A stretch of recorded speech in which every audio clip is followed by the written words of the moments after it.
பார்த்து போயெல்லாம் கிளம்ப ஆரம்பிச்சுட்டுப்பா. வீடியோ எடுக்கலாம் பார்த்து வேலை நேரத்தில் வீடியோ எடுக்க முடியல.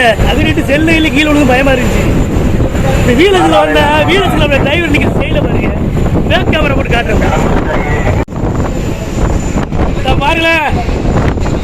டிரைவர் நிலைமை பாருங்க, சீட்டு விட்டு இறங்கிட்டாப்ல.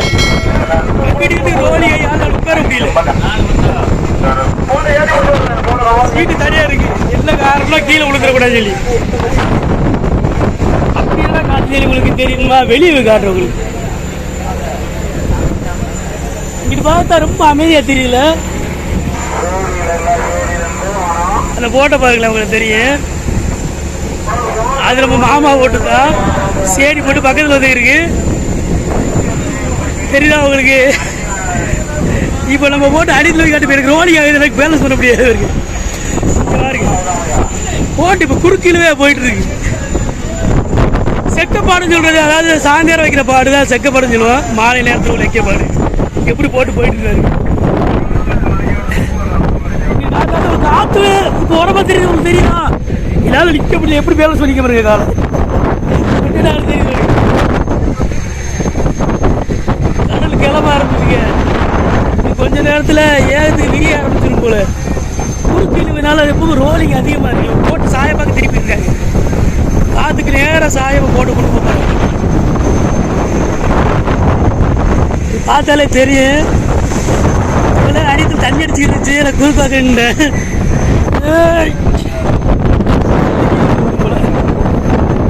போட்டு சாய எடுத்துக்கிறீங்க. சாய போயிட்டோம்னா இந்த அளவுக்கு நமக்கு போட்டு ரோலிங் ஆகாது. இப்போ ரோட்டு எந்த அளவுக்கு ரோலிங் ஆகுது வரீங்க. நான் கேமராவை நேரே வச்சு பிடிச்சிருக்கேன், எங்கிட்ட போய் முன்ன கொண்டு போகல, நேரே வச்சு பிடிச்சிருக்கேன். போட்டு எந்த அளவுக்கு ரோலிங் ஆகுது தெரியும் உங்களுக்கு, தெரியா?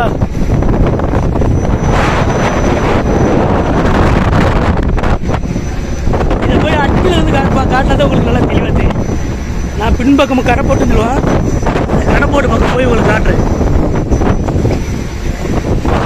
தெரியுது உங்களுக்கு, தெரியும். பரவாயில்ல கிளம்பிட்டுங்க. சைடில் எப்படி தண்ணி அடிக்காத காற்று அதிகமாயிட்டு. இந்த கொடுமையிலையும் நம்ம தம்பி சமைச்சிக்கிருக்கான், அதை உங்களுக்கு காட்டுறேன்.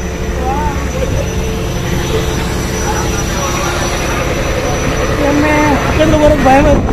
தம்பி பாத்தீங்களா, இந்த எக்கு எடுத்து இப்படி சிரமப்பட்டு வந்திருக்கேன். என் தம்பியை பாருங்க, தட்டை ஒரு ஈடு பிடிச்சிருக்கான். அவன் பேரண்ட்ஸ் பண்ணி வச்சிருக்கான் பாருங்க. அவனுக்கு கீழே விழக்கூடாது. உள்ள என்ன சமைச்சிக்கிறீங்க காட்டு. நாலு டைனி சமைச்சிக்கிறீங்க பாருங்க. போட்டு எந்த அளவுக்கு ரோலிங்கான்னு பாருங்க. இவ்வளவு ரோலிங்ல தம்பி சமைச்சிருக்கான். கரையை சமைக்கிற ஆட்கள் பெரிய செப்புன்னு சொல்லுவே இல்லை.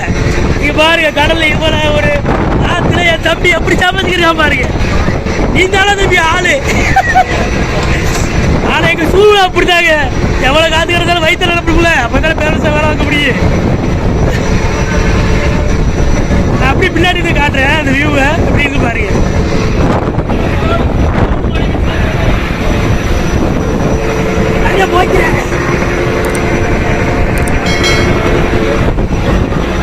எல்லாத்துக்கும் ஆயிரம் ரூபாய் கட்டி வச்சிருக்கோமா, அங்கிட்டு ஓடக்கூடாது.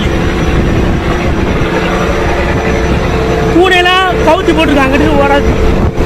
போட்டு இப்போ சாய பார்க்க எடுக்க கம்பம் தெரியுதா, நேரம் கரப்பணம் பார்க்க போட்டு எடுக்காங்க. இவன் எல்லாரும் குறுக்க அடிச்சு போட்டு அதிகமான ரோடிங் அடிச்சு அப்போ சாய போகும்போது ரோடிங் கொஞ்சம் கம்மியாக இருக்கும்.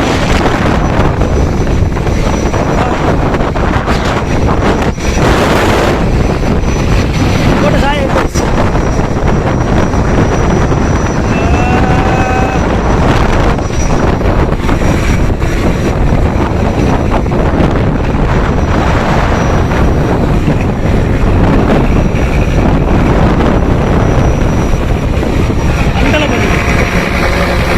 வெயிலுக்காட்டி போட்டுக்க பந்தல் எப்படி காத்து கிளம்புது.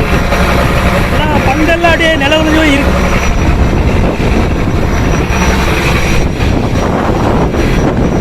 போட்ட இப்போ சாய எடுக்க ஓரளவுக்கு நார்மலாக போகுது.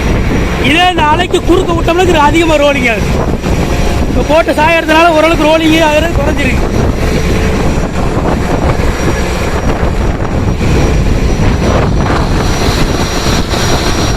போட்டு வந்து இந்த ட்ரெஸ்ஸை பற்றிருக்கா இப்போ உங்களுக்கு இது மேற்கு திசை சூரியன் குறைப்பது இப்போ எப்படி போகிறோம்னா நேரம் வடக்க பக்கம் போகுது.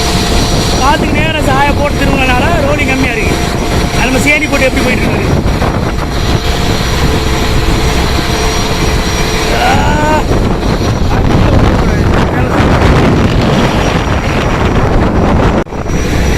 காற்றுக்குள்ள வந்து வேலை பார்க்குறவங்க ரொம்ப கஷ்டம் இல்லைப்பா.